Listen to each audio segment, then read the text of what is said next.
को उपादिश्य उपदेश देकर विप्रा वेदों में पारंगत व्यक्ति, जातक को विदा फलित ज्योतिष में तथा जन्मोत्सव संपन्न कराने में पटु व्यक्ति,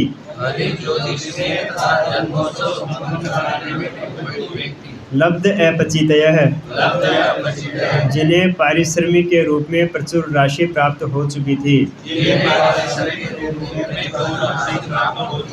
सर्वे वे सब प्रति जगमुह वापस चले गए, स्वकान अपने अपने गृहान घरों को। अनुवादित तात्पर्य प्रभुपाद की।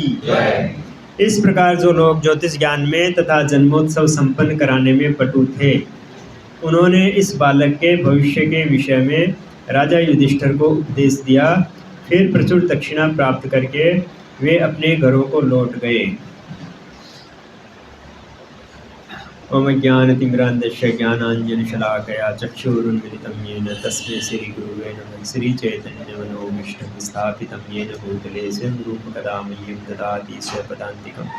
वन्देऽहं श्रीगुरो श्रीयुतपदकमलं श्रीगुरोन् वैष्णवं श्रीरूपं साग्रजातं सहगणरघुनाथान्वितं तं सजीवं साद्वैतं सावधूतं परिजनसहितं कृष्णचैतन्यदेवं श्रीराधाकृष्णपादान् सहगणललिता श्रीविशाखान्वितां। हे कृष्ण करुणा सिन्धो दीनबन्धो जगत्पते गोपेश गोपिकान्त राधाकान्त नमोस्तुते। तप्त कांचन गौरांगी राधे वृंदावनेश्वरी वृषभानुसुते देवी प्रणमामि हरिप्रिये। जय श्री कृष्ण चैतन्य प्रभु नित्यानंद श्री अद्वैत गदाधर श्रीवासादि गौर। हरे कृष्णा कृष्णा कृष्णा हरे हरे, हरे राम राम राम हरे कृष्णा। सबका बहुत बहुत स्वागत है हमारे सुबह नित्यम भागवत कक्षा में। तो शायद एक हफ्ते बाद में क्लास हो रही है, तो काफ़ी भक्त लोगों की आलस आ गया है, इसलिए कम आए भक्त लोग। तो ये बहुत ही सुंदर श्लोक है। इसमें क्या है कि अभी तक तो परीक्षित महाराज के गुणों के बारे में बता रहे थे, है ना। जो सुखदेव गोस्वामी परीक्षित महाराज के गुणों के बारे में बता रहे थे कि परीक्षित महाराज के जन्म के समय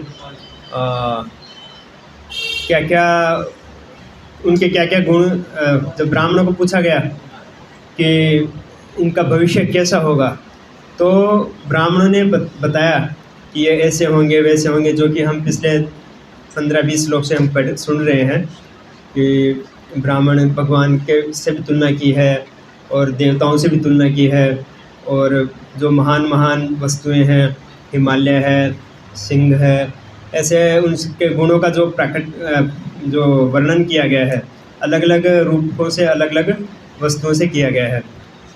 एक तरह से वो सर्वगुण संपन्न थे, तो सभी जो पूर्ववर्ती जो उनके कुल के जो सदस्य थे और भी जो जिनका हम सोच सकते हैं, सबके गुण उन परीक्षित महाराज के अंदर थे। तो ये साधारण बालक नहीं थे, भगवान की योजना से ये आए हैं और कुछ विशेष कार्य, भले ही उनके कम आयु में वो चले जाएंगे, परंतु वो विशेष कार्य करने के लिए भगवान ने उनको निमित्त किया है।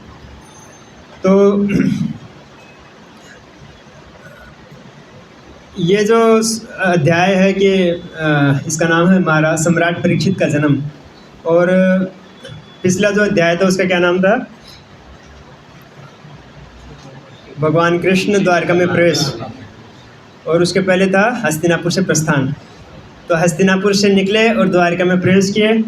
तो ये घटना जो ये अध्याय की घटना है, परीक्षित महाराज का जन्म, ये तो हस्तिनापुर में हुई थी। तो परीक्षित महाराज, ये सुखदेव गोस्वामी ने उसको वापस हाईलाइट किया है। अब ये जो भागवतम जो है वो ऐसा नहीं है कि एक क्रम से आ रही है, हम देखते हैं आगे पीछे की घटनाएं भी आती है। मुख्य उद्देश्य है कि भगवान के और भगवान के भक्तों की लीलाएं इसमें सुखदेव गोस्वामी प्रकट करना चाहते हैं। तो उन्होंने देखा कि ये मुख्य रह गया था, तो उन्होंने वापस इसको हाईलाइट किया है। जैसे कोई हम पिक्चर देखते हैं तो कोई भी रील देखते हैं तो वो रील को जल्दी जल्दी घुमाते रहते हैं, और फिर कोई विशेष प्रसंग आता है तो उसको हाईलाइट किया जाता है, तो उसको जूम करके वो सुखदेव गोस्वामी वो, जैसे हम देखते हैं कि आगे भी देखेंगे कि ये राजा के ये हुए, ध्रुव महाराज के ये हुए, जैसे अभी चैतन्य महाप्रभु आए तो उन्होंने भी बताया कि उसके पुत्र ये, उसके पुत्र हुए। फिर कोई भक्त आते हैं, बड़े महान भक्त आते हैं, फिर वहाँ पे रुक जाते हैं वो कि हाँ अभी इसका विस्तार से वर्णन किया जाएगा। फिर 3-4 पीढ़ी निकाल देते हैं, इसके वो हुए, उसके वो हुए, उससे शादी की, उसके इतने पुत्र हुए, 10 पुत्र हुए, उसमें से एक का नाम ये था, अब इसकी कथा ये है। ऐसा वो क्यों करते हैं? क्योंकि भागवतम जो है भगवान और भक्तों की ही कथाएं हैं, उसमें अन्य कथाओं को नहीं जोड़ा गया है, क्योंकि भगवान की शुद्ध भक्ति के लिए ये लिखा गया है भागवतम। धर्म प्रोजित केतुअत्र परमो निर्मत शरणाम सताम, ये भागवतम के शुरुआत में बोल दिया है कि जो परमहंस है उनके लिए ये है। इसमें और वेदों में क्या होता है, वेदों में सब कुछ मिक्सअप है। इसके लिए जगह जगह हम देखते हैं कि कभी प्रभुपाद जी बोलते हैं कि वेदों के अनुसार जीवन जीना चाहिए, वैदिक जीवन प्रणाली अच्छी थी। कभी कभी ऐसा बोलते हैं कि वेदों को निरस्त कर देना चाहिए। भगवान ने खुद ही बोला है अर्जुन को कि त्रिगुण्य विश्यावेदा निस्त्रिगुण्य भव अर्जुन। वेदों का पालन करके ईश्वर की प्राप्ति होती है, वापस जन्म मृत्यु का चक्कर लगता है। तो वेदों को ज़्यादा इसमें पढ़ना नहीं चाहिए। तो बार कई में हम कन्फ्यूज़ हो जाते हैं कि आखिर करें तो क्या करें।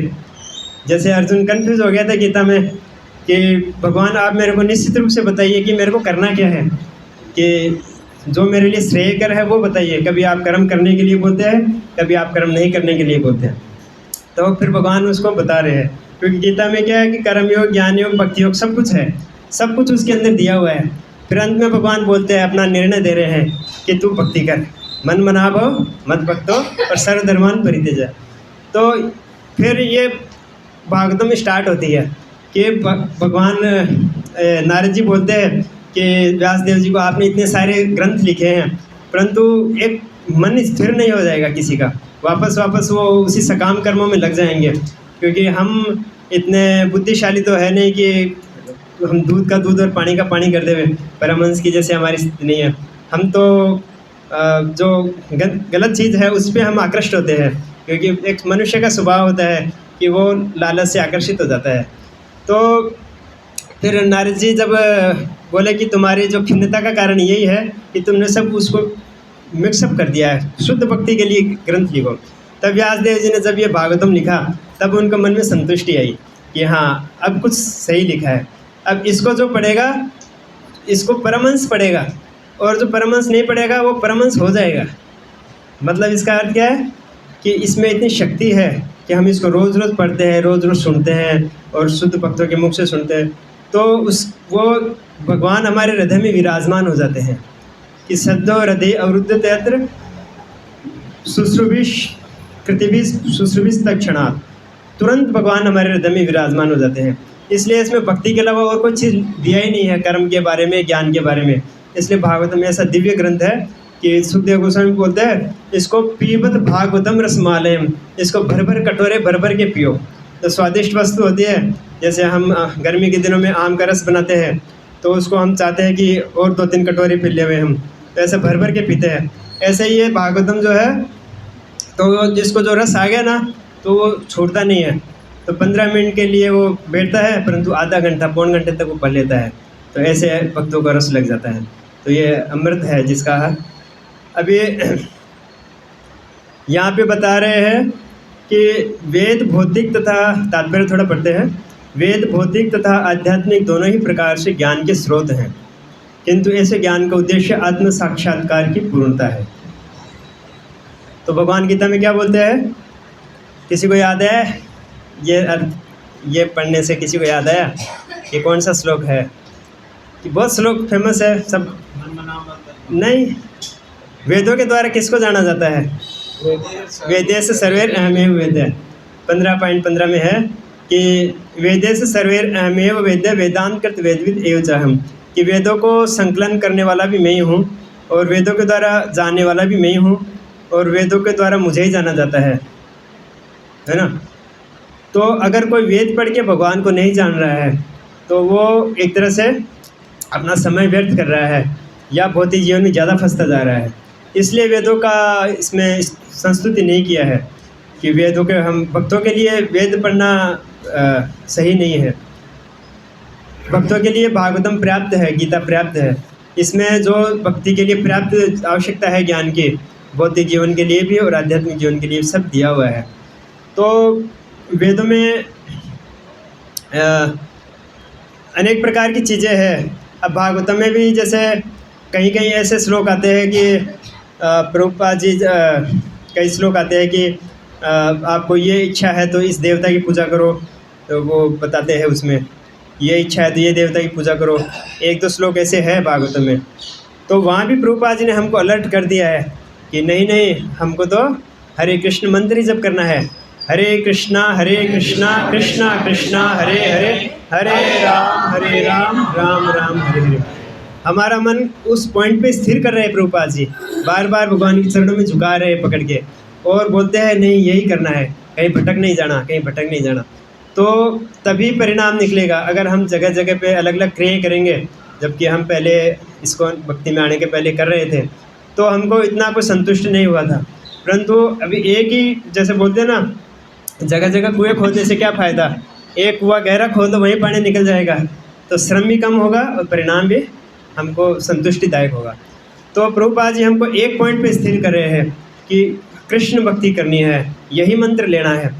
और एको देवो देवपुत्र एवं मंत्र नामानि, एको मंत्रो नामानि तश्चित। एक ही कार्य भगवान की सेवा, और एक ही वो सब स्थिर कर रहे हैं हमको बार बार। गीता के जो माध्यम में ये आते हैं, 8वां जो श्लोक है उसमें आता है। तो अभी दूसरे शब्दों में सभ्य मनुष्यों के लिए वेद सभी प्रकार से मार्गदर्शक हैं, क्योंकि मानव जीवन समस्त प्रकार के कष्टों से छुटकारा पाने का सुअवसर है ना। तो यहाँ पे क्या बताया है कि वेद जो है उसका मुख्य निष्कर्ष क्या है। वेद के जो 4 पुरुषार्थ बताए हैं वेद में, कौन कौन से हैं? धर्म, अर्थ और काम, मोक्ष। परंतु भक्तों के लिए ये शुरुआत से ही इसके ऊपर से बताया है। शुरुआत ही या इसके पंचम वेद से होती है, भक्ति से होती है। जो हमारा पंचम वेद क्या है, ये जो भगवान की भक्ति के बारे में जो ग्रंथ है, वहाँ से हमारा जो पंचम पुरुषार्थ है वो स्टार्ट होता है भक्तियों का। तो कोई लोग सोच सकते हैं कि वेद पढ़ना चाहिए, वेद में तो सब भगवान का ज्ञान है, भगवान ने सब ज्ञान दिया है वेदों में, और वेदों के अलावा कुछ भी नहीं है। तो सही बात है, वेदों के अलावा कुछ नहीं है, परंतु इसमें मिक्सअप है। मिक्सअप पढ़ने से हम भी मिक्सअप हो जाएंगे, हम कोई लक्ष्य पर पहुंच नहीं पाएंगे।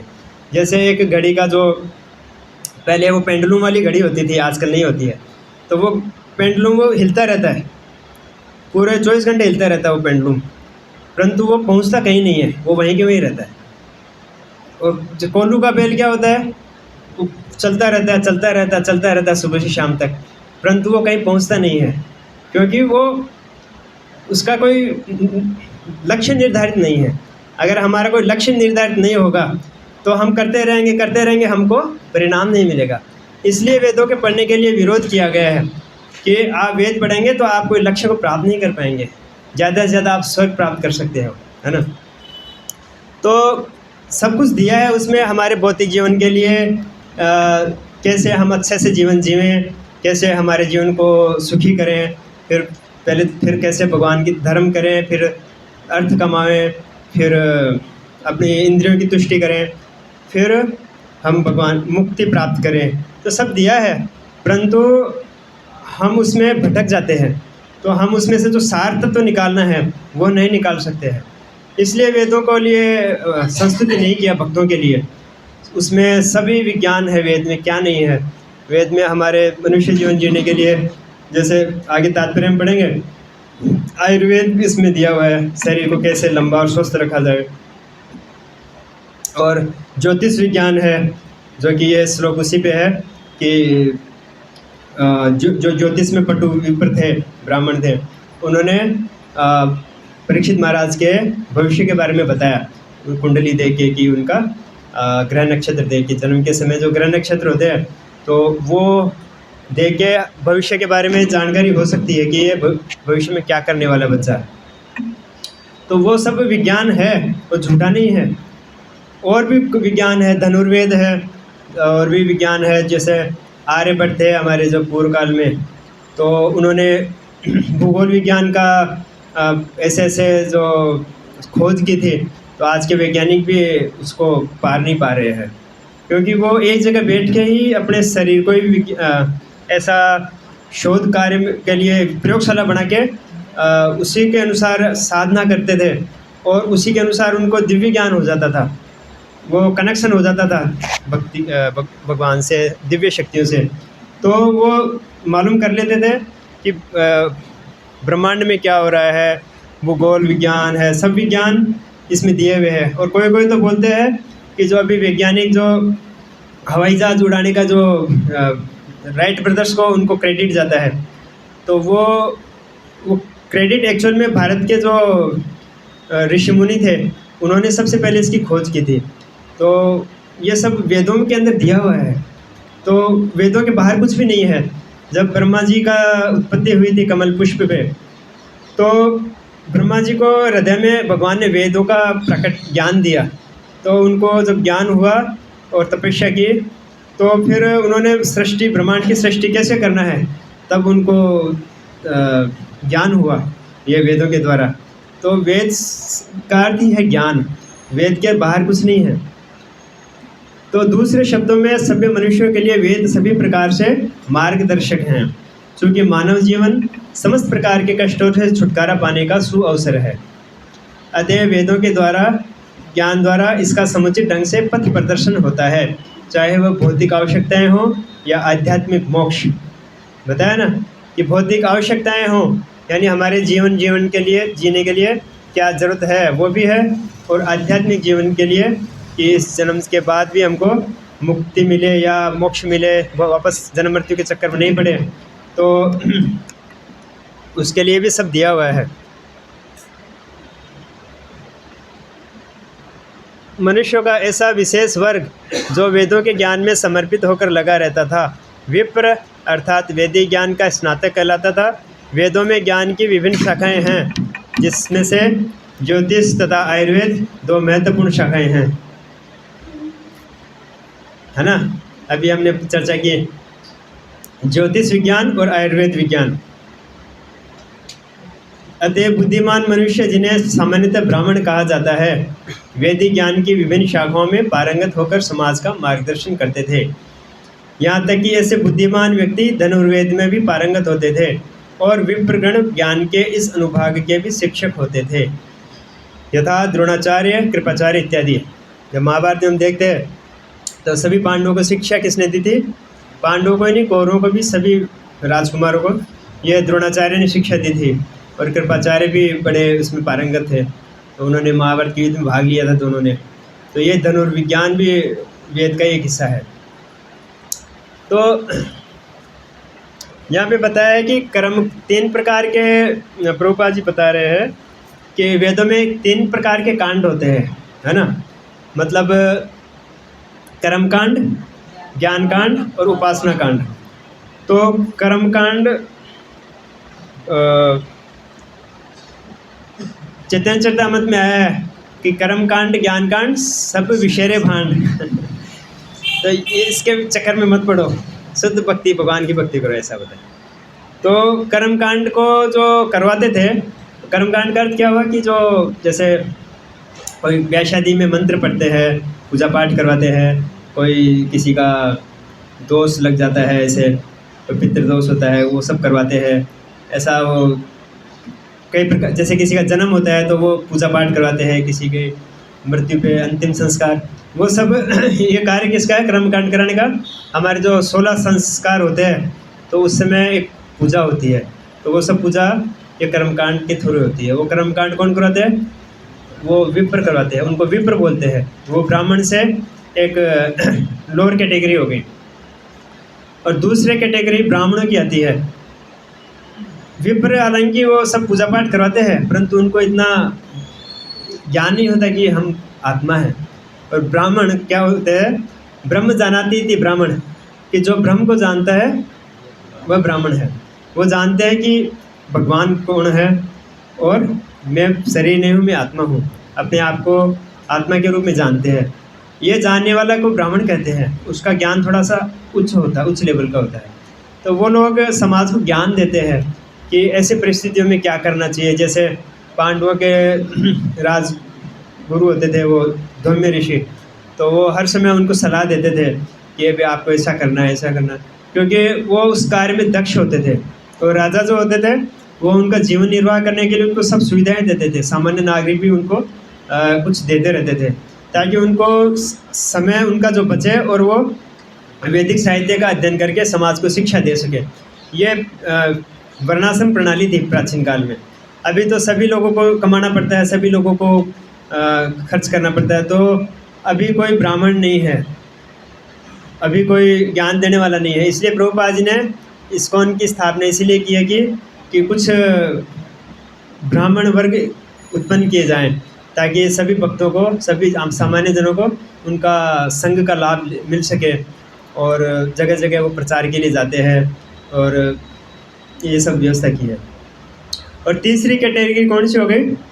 जो ज्ञान कांड जो ब्राह्मण की हो गई, और जो उपासना कांड है वो वैष्णव कहलाते हैं। जो उपासना का अर्थ है उप यानी पास में, और आसन यानी बैठना।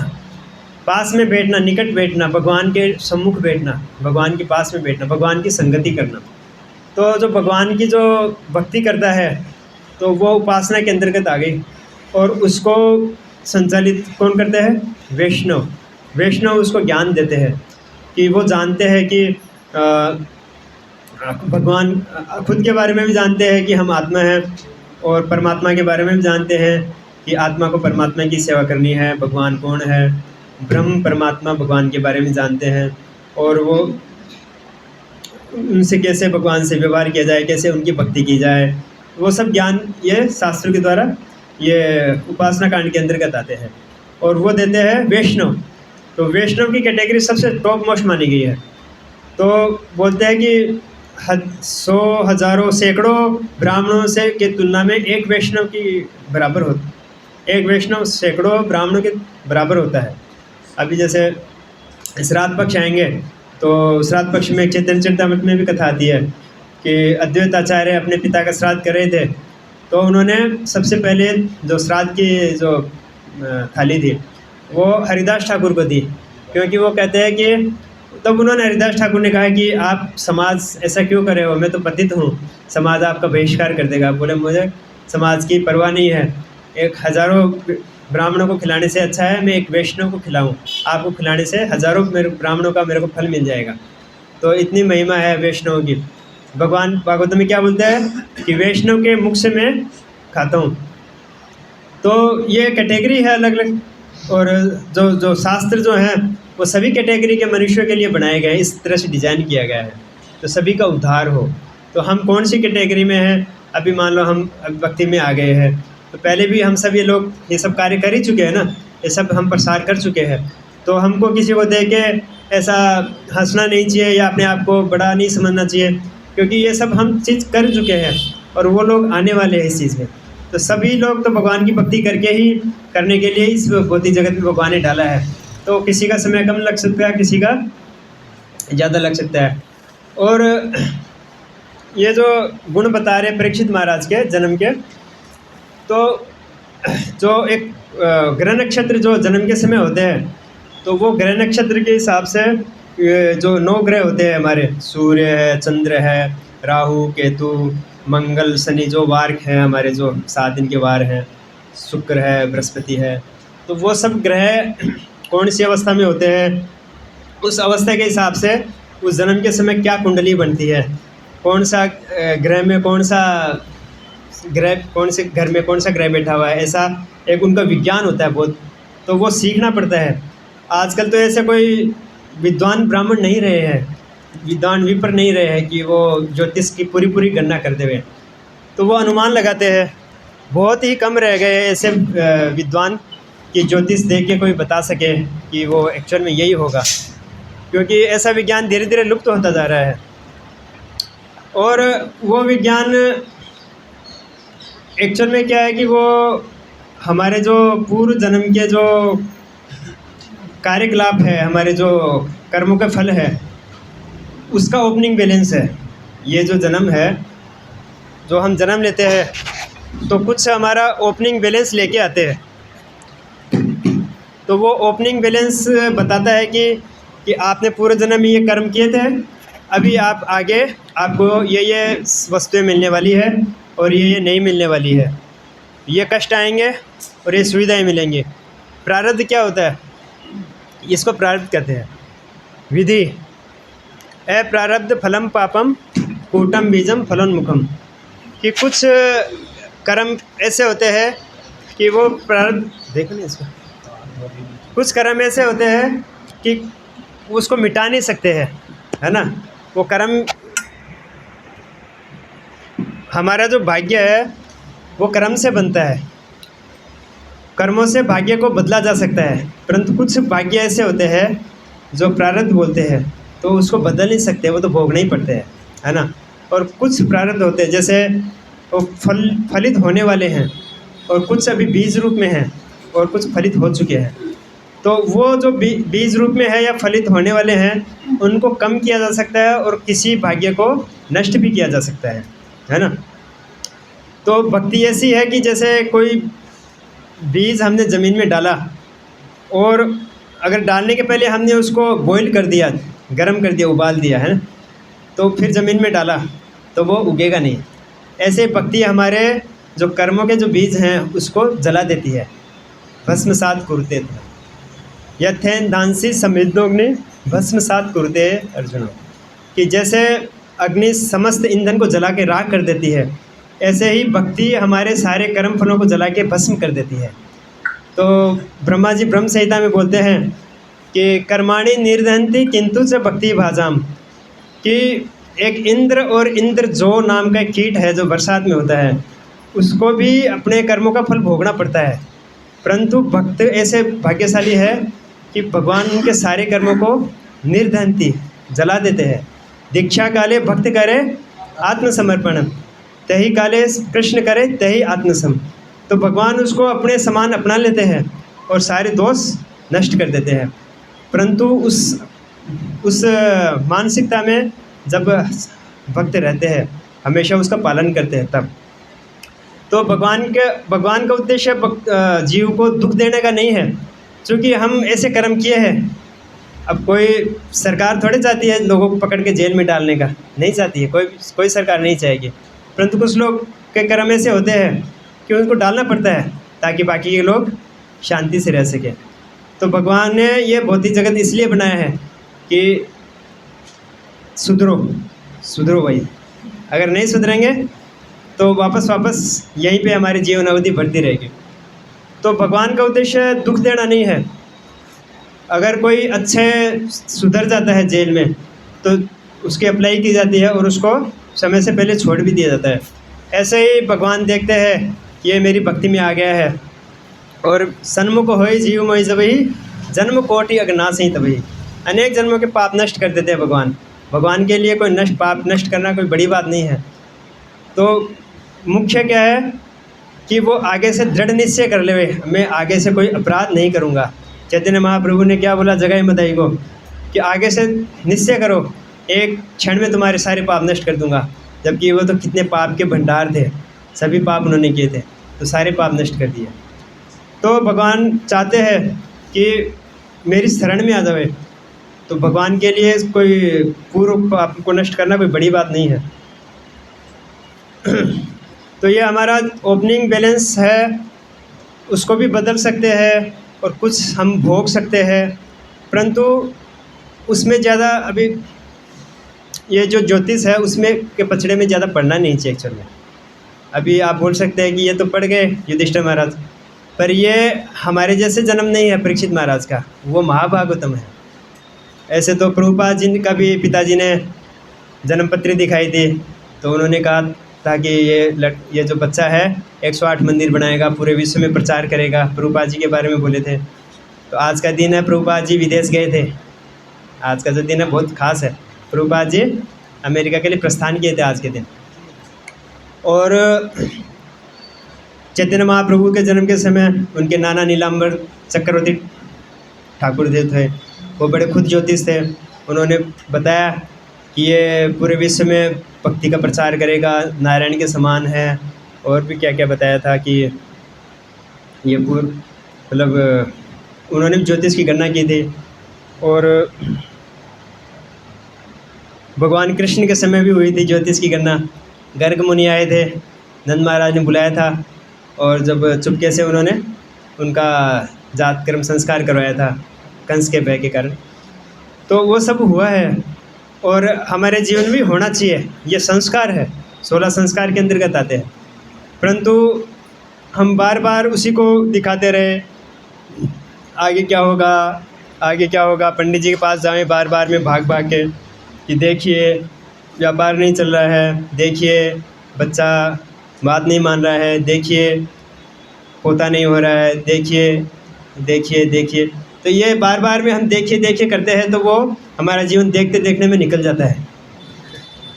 इसलिए भक्तों को ये पचड़े में नहीं पड़ना चाहिए ज़्यादा, थोड़ा बहुत ठीक है, मुख्य रूप से।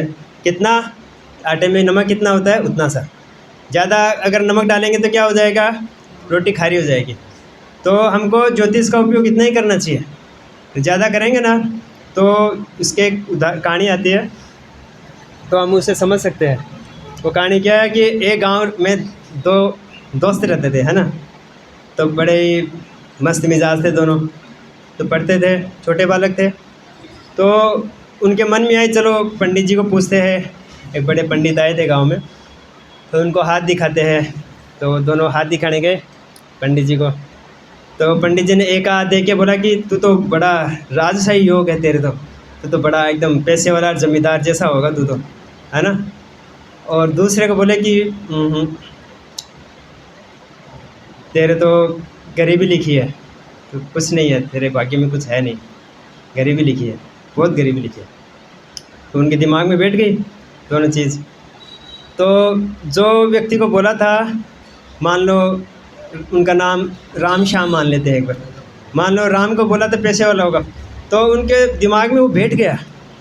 और फिर उन्होंने जब पढ़ाई की, फिर बाद में बड़े हुए, तो उन्होंने अपना व्यवसाय चालू किया। तो जिसको बोला था कि मैं गरीब रहूँगा, तो वो शुरू से ही एकदम अलर्ट था कि मैं तो गरीब हूँ, मेरे को तो खूब मेहनत करनी पड़ेगी। और उसने खूब पुरुषार्थ करके थोड़ा थोड़ा आगे बढ़ता रहा, और एक दिन ऐसा आया कि खूब पैसे वाला हो गया, वो जमींदार हो गया अपनी मेहनत के बल पे।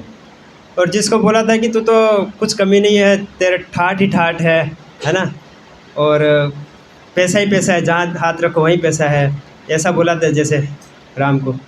तो वो जब 20, 30, 40 साल हो गए, उसके बाद में वो उसकी हालत ऐसी हो गई, उसके पास खाने के लिए नहीं थे, उसकी हालत ऐसी दर भिखारी जैसी हो गई।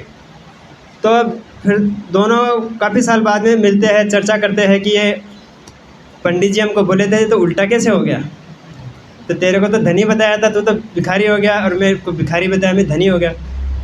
तो वापस चलते हैं।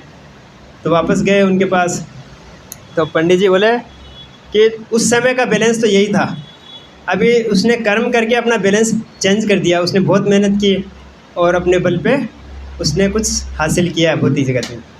और जो है, जो धनी व्यक्ति है का जो होने वाला था, तो इतना आलसी, वो तो उसके बेपरवाह हो गया कि मैं तो पैसे वाला होने वाला हूँ, मेरे को क्या ज़रूरत है मेहनत करने की, अपने आप ही आएगा। तो वो वैसे बेपरवाह लापरवाह हो गया, और जो था वो भी धीरे धीरे नष्ट होता रहा, और वो कामचोरी और हरामखोरी उसके जीवन में आ गई, और वो भिखारी हो गया। तो कहने का अर्थ क्या है, फ़र्क पड़ता है इन चीज़ों का, परंतु वो उसको दिमाग में नहीं बिठाना चाहिए। ये ज्योतिष का उपयोग इतना ही करना चाहिए जितना कि वो हमको दुख से निकाल सके, दुख के समय हम अवसाद में नहीं आए, और खुशी के समय हम उत्तेजित नहीं होए, हमारा मन संतुलित रहे, इसके लिए इसका उपयोग है, इतना सा इसका उपयोग है। बाकी तो भागवतम में कहा है, तस्सेव है तो प्रयते तो कोविदो, कि उस चीज़ के लिए प्रयास करने से क्या फ़ायदा जो अनेक जन्मों में हमको मिल चुकी है, या हमको इस जीवन में भी मिल ही जाएगी भाग्य के हिसाब से। जैसे उदाहरण दिया है कि दुख के लिए कोई प्रयास नहीं करता है, परंतु दुख आता है, बिना बुलाए आता है। और सुख के लिए अगर कोई बोल दे मेरे को सुख नहीं चाहिए, तो भी वो समय भी आएगा, आपके ना बोलने से भी आएगा। तो दुख हटाने से जाता नहीं है, सुख लाने से आता नहीं है। तो क्यों उसमें सर फोड़ रहे हो? उसमें ज़्यादा हम फेर फार नहीं कर सकते हैं।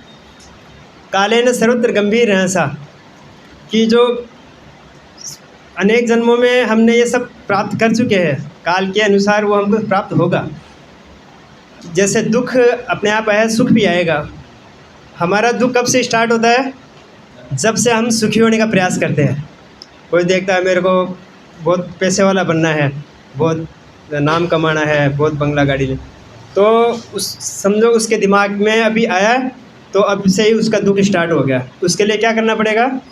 उसको बहुत पैसा कमाना पड़ेगा, बहुत मेहनत करनी पड़ेगी, फिर लोन लेना पड़ेगा। परसों बताया था, कल ही बताया था, क्या बताया था चैतन्य महाप्रभु ने परसों संडे को, कि गुरु महाराज क्या बोलते हैं? भक्तों को लोन से बचाओ, save the devotee from loan. तो उसको वो उस पचड़े में पड़ेगा, तो भक्ति के लिए समय नहीं निकाल पाएगा। हर चीज़ के लिए समय तो चाहिए ना। तो बुद्धिमान मनुष्य वही है कि जो अपने समय को, अपनी शक्तियों को, अपने बुद्धि को भगवान की भक्ति में लगाता है। और जो भौतिक जगत की वस्तु इकट्ठी करता है, वो तो यहीं रहने वाली है, उसका वो कितना आनंद उठाएगा? 10-20 साल तो वो मेहनत करेगा, फिर 10-20 साल वो भोग लेगा, फिर तो वो छोड़ना ही पड़ेगा उसको। तो वो कोई बुद्धिमानी वाली बात नहीं है। लोमेश ऋषि क्या बोले कि मेरे पास समय नहीं घर बनाने का। और जो भक्ति कर लेता है तो वो करोड़ों साल जो बाद में जो चीज़ मिलने वाली है वो इसी जीवन में प्राप्त कर लेता है। क्या प्राप्त कर लेता है? भगवान की प्राप्ति कर लेता है, भगवान की सेवा, भगवान का धाम, भगवान का नाम। तो ये भगवान का धाम प्राप्त कर लेता है। ये कोई घाटे का सौदा है? ये बहुत ही प्रॉफिटेबल सौदा है, ये बहुत लाभकारी सौदा है। तो इसलिए ज़्यादा इसमें ज्योतिष के अंदर हमको पढ़ना नहीं चाहिए कि थोड़ा दुख है उसको भोग लो, क्या फ़र्क पड़ता है? जो चीज़ जितनी महत्वपूर्ण मिलने वाली है उसके सामने ये क्या है? जब हम भक्ति में नहीं थे तब तक हमको मालूम नहीं था, तब तक तो यही सब कुछ था, भौतिक जगत की चीज़ें सब कुछ थी। अभी जब मालूम पड़ गया है तब क्यों इसमें, जब गुड़ाकेश प्रभु क्या बोलते हैं, गधे के गले में जो हीरा है वो तो गधे को भी नहीं मालूम और धोबी को भी नहीं मालूम, तो वो उसका मोल लगावे नहीं लगावे कोई बात नहीं है। पर जोहरी, तू जोहरी है, तू तो 5 रुपये लगा रहे इसका, तो उसका दिल टूट जाता है, वो फट जाता है वो। तो कम से कम उसको 1000-2000 रुपये तो लगाने चाहिए थे। सस्ता लेना है तो सस्ते की भी एक लिमिट होती है। मनुष्य जीवन ठीक है, हमको ये जीवन भी चलाना है, परंतु इतने मत गिर जाओ कि भक्ति हमारे हाथ से निकल जाए। हम तो जोहरी के बराबर हो गए ना, भक्ति के बारे में जान गए, भक्ति का महत्व जान गए। तो अगर हम उसका कीमत नहीं लगाएंगे तो वो वापस मिलने वाली नहीं है भक्ति। वो हीरा क्या हो जाएगा? टूट जाएगा। तो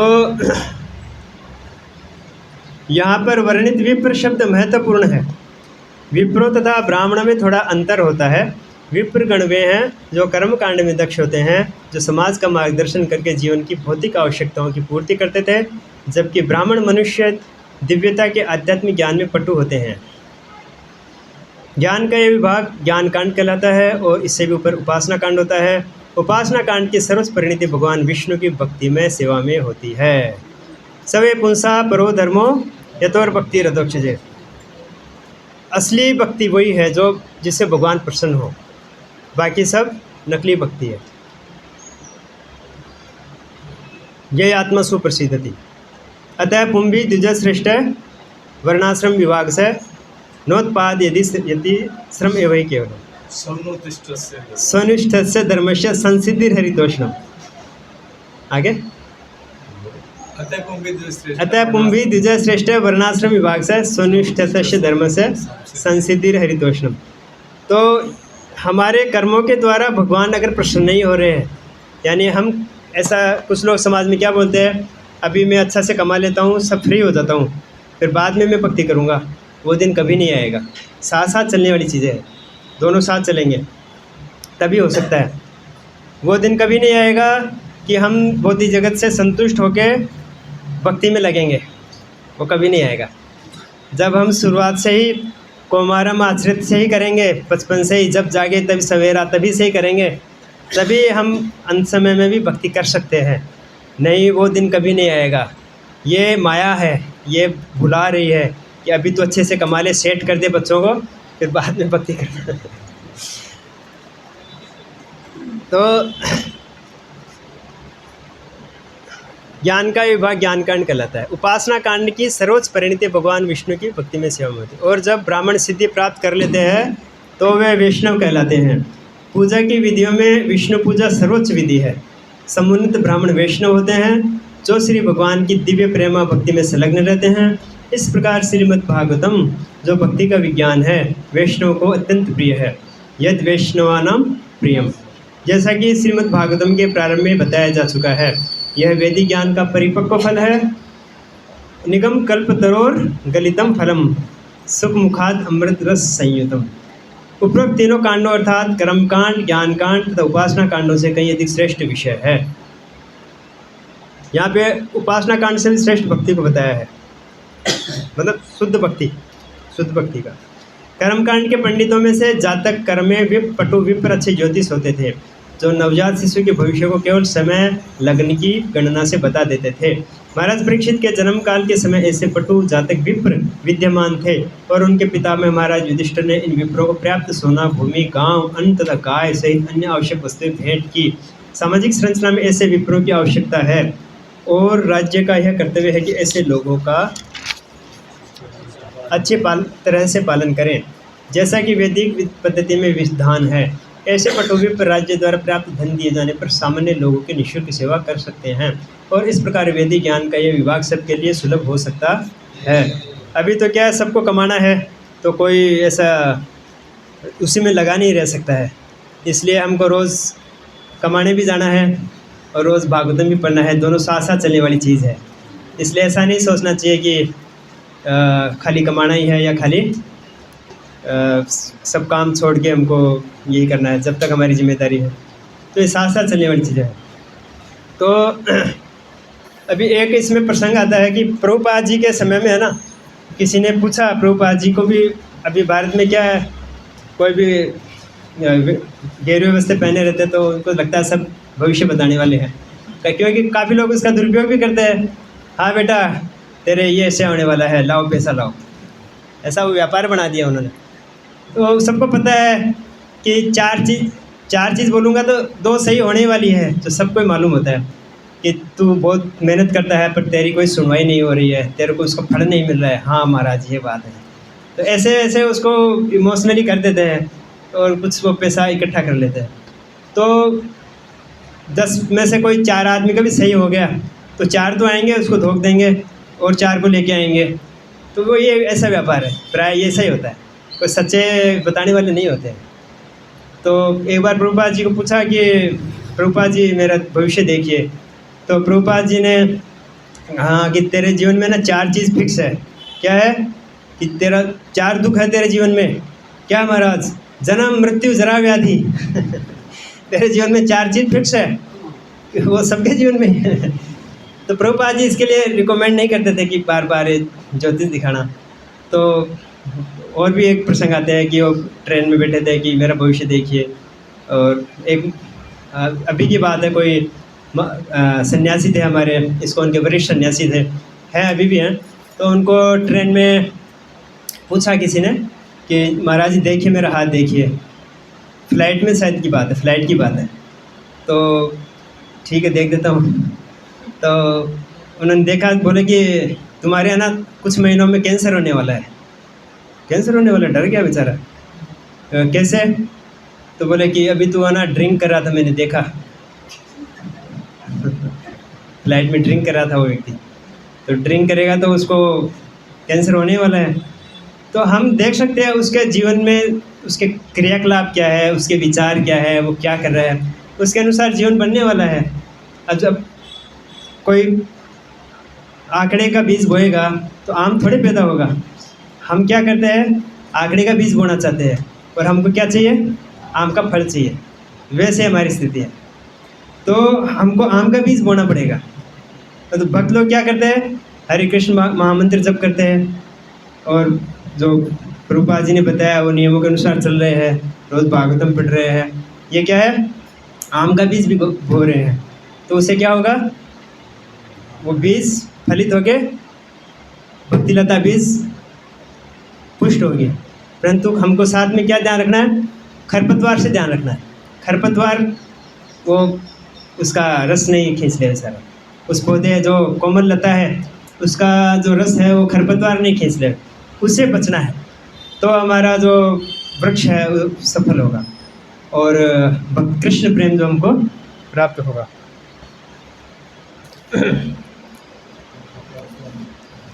हरे कृष्णा कृष्णा कृष्णा हरे हरे, हरे राम राम राम हरे हरे। तो कुछ लोग बोलते हैं कि एक ही समय में कोई एक, जैसे एक शहर है उसमें हम जाएंगे, जैसे एसएमसी में आजकल उसका रजिस्ट्रेशन होता है, बच्चे जब जन्म लेते हैं तब, तो वो एक ही समय में सैकड़ों बच्चे जन्म लेते हैं। आप जाइए उधर देखिए कि वो एक दिन के अंदर सैकड़ों बच्चे जन्म ले रहे हैं। पूरे भारत में तो हज़ारों बच्चे जन्म ले रहे हैं। तो ज्योतिष में क्या होता है? वो स्थान और समय देखा जाता है, उस समय की क्या गणना है। तो वो एक ही समय पे, एक ही मिनट पे, एक ही सेकंड में भी बच्चे होते ही है, ऐसा नहीं है कि वो नहीं होते हैं। तो उस समय उनका भाग्य अलग अलग क्यों होता है? तो ये सब कुछ नहीं है, ये मोटा मोटी है, सब कुछ नहीं है। ये भाग्य सब कुछ नहीं होता है, तो उनका भाग्य अलग अलग होता है। एक ही समय जन्म लेने वाले बच्चों का भी भाग्य अलग अलग होता है। और कुछ लोग बोलते हैं कि जब बच्चा गर्भ में आता है, जब गर्भाधान होता है, बच्चे ने तो जन्म ले ही लिया धरती पे, वो गर्भ से बाहर कब आता है उस समय की गणना करते हैं। और कुछ लोग बोलते हैं कि जो गर्भ में बच्चा आता है वो भी महत्वपूर्ण उसका समय नक्षत्र होता है। इसलिए हमारे वेदों में सब दिया है कि गर्भाधान संस्कार है, अगर उसके अनुसार करते हैं, बच्चों का जन्म देते हैं, तो बच्चे अच्छे ही होने वाले हैं। प्राचीन काल में ऐसे ही होते थे, तो फिर वो जीवन भर उसके कष्ट नहीं भोगना पड़ता है। उस समय हम संयम नियम से रहते हैं, फिर उसका लाभ उन्हीं को मिलता है। तो ये बहुत बड़ा विज्ञान है, ये भी वेदों का ज्ञान है। और नहीं तो क्या होता है? ज्योतिष ज़्यादातर क्या होता है? भय का व्यापार है। हम भविष्य की चिंता करते हैं, भूतकाल का शो करते हैं। तो भागवतम पढ़ते हैं ना, तो उनको कोई भय नहीं रहता है। जैसे कृष्ण देखेंगे, जो होगा कृष्ण पर छोड़ देते हैं, तो ज़्यादा उसमें पढ़ते नहीं है ना। हम लोग क्या करते हैं? भाग्य क्यों दिखा रहे हैं? कि हमको हमारा लक्ष्य पता नहीं है, हमको कहाँ जाना है। ज़्यादातर व्यक्तियों को, जो भक्ति में नहीं है उनके लिए बता रहा हूँ कि लक्ष्य के अभाव में वो, जैसे किसी को पता ही नहीं है, कुएं के मेंढक को पता नहीं है कुएं के बाहर एक जीवन है, समुद्र है। ऐसे ही जेल में जो रहने वाला व्यक्ति है उसको पता नहीं बड़ी सारी जेल है, वह सब सुविधाएं हैं, उसको खा रहा पी रहा है, तो उसको पता नहीं बाहर उससे भी अच्छा जीवन हो सकता है। तो वो लोग क्या करते हैं? ज्योतिष दिखा के उसमें कुछ कष्टों को कम करते हैं, कुछ कष्ट कर्मों को हेर फेर करते हैं, और कुछ भौतिक जगत में ही अच्छी सुविधाएं प्राप्त करते हैं। वो एक तरह से जेल में अच्छी सुविधाएं प्राप्त कर रहे हैं, परंतु बुद्धिमान व्यक्ति वो है जेल से बाहर निकलने के लिए अपनी मेहनत लगावे, अपनी ऊर्जा लगावे, है ना। तो एक स्टोरी सुना दो। तो एक स्टोरी है, जैसे एक शायद सुनी होगी किसी ने, जो चूहों की स्टोरी आती है, सुनी किसी ने? किसने सुनी हुई है? चूहे जो गर्म करते हैं उसको, एक दो जन ने सुनी ना। तो चूहे को ना एक गर्म पतीले पे, एक गर्म अग्नि के ऊपर गर्म बर्तन रखा जाता है, उसमें कुछ चूहों को छोड़ देते हैं पानी डाल के, थोड़ा पानी डालते हैं, वो डूबते नहीं, और उसको गर्म करते हैं नीचे से, धीरे धीरे गर्म करते हैं। और वो चूहे हैं तो उनको इतना ख़राब नहीं लगता है, ठीक है थोड़ा पानी गर्म हो रहा है। फिर वो दूसरे एक पतीला है, उसमें बहुत गर्म पानी पहले से बहुत गर्म है ना, बहुत ज़बरदस्त गर्म है। और अब ये जो पहले वाला जो पतीला है उसमें चूहों को छोड़ते हैं, चूहे है उसमें और गर्म कर रहे हैं पानी, धीरे धीरे टेम्परेचर बढ़ रहा है, 20 डिग्री, 30 डिग्री, 40 डिग्री, 50 डिग्री। फिर वो चूहों के लिए क्या है टेम्परेचर, अभी तक तो वो सहन कर रहे थे, अपने बॉडी को उस हिसाब से सेट कर रहे थे, बाद में वो सहन नहीं कर पा रहे हैं, 60 डिग्री हो गया, 70 हो गया। फिर वो अपनी शक्ति को बाहर निकलने के लिए लगा रहे हैं, और दूसरे वो जो चूहों को छोड़ा था गर्म पानी में, 60-70 डिग्री पानी में, तो जैसे ही छोड़ा वो उछल के बाहर आ गए। क्या किया, वो उसके अंदर नहीं रहे। पहले वाले क्यों नहीं आए, वो धीरे धीरे गर्म हो रहा था, वो अपनी शक्तियों को उसमें एडजस्ट करने में लगा रहे थे, और फिर वो ज़्यादा गर्म हुआ, फिर सहन नहीं हुआ, तो भी वो उसमें इतनी शक्ति बची नहीं कि वो बाहर आ सके, छलांग लगा सके, तो फिर वो वहीं पे मर गए। तो इससे हम क्या शिक्षा लेते हैं, हम हमारे जो जितनी उम्र निकल गई है, तो हम अभी तक क्या कर रहे थे, एडजस्ट कर रहे थे हमारे जीवन को, कि चलो ये इसको भी संतुष्ट करो, इसको भी करो, शरीर को करो, मन को करो, परिवार को करो, उसको। अभी हम बाद में हम ज़्यादा जीवन हो जाता है ना, तो धृतराष्ट्र के साथ क्या हुआ, बाद में भी उसको अक्ल नहीं है कि जिसने मेरे 100 पुत्र को मारा है उसी के टुकड़े पे मैं पल रहा हूँ। तो उसने अपनी सारी शक्ति एडजस्ट करने में लगा दी, और हम क्या कर रहे हैं, वही कार्य कर रहे हैं कि एडजस्ट कर रहे हैं। फिर कोई बूढ़ा होकर कोई भक्ति नहीं कर सकता, उसमें इतनी शक्ति नहीं रहती। तो अगर कोई अभी से हम जाग जाएंगे, हमारी शक्तियों को भगवान की भक्ति में लगाएंगे, तो हम भौतिक जगत से बाहर आ सकते हैं। तो समय बहुत थोड़ा ही बचा हुआ है, इस समय का हमको अच्छे से अच्छा सदुपयोग कैसे करें, कैसे हम जो भी हम कर सके, आप लोग तो सब कर ही रहे हो, और इसमें कैसे दृढ़ रहें, कैसे आगे बढ़ें, तो वो हम इसके लिए उदाहरण से सीख सकते हैं। हरे कृष्णा। किसी का कोई प्रश्न हो, किसी का कोई जिज्ञासा हो तो बता सकते हैं। वांछा कल्पतरुभ्यश्च कृपा सिन्धुभ्येव च पतितानां पावनेभ्यो वैष्णवेभ्यो।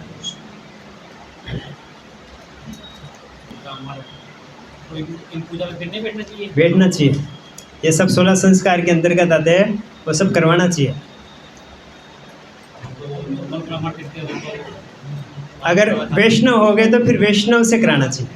जैसे अभी सूरत में कुछ भक्त लोग हैं, वो वैष्णव से मकान की ओपनिंग है या शादी ब्याह है वो करवाते हैं, वैष्णव से करवाते हैं, वैष्णव विधि भी होती है।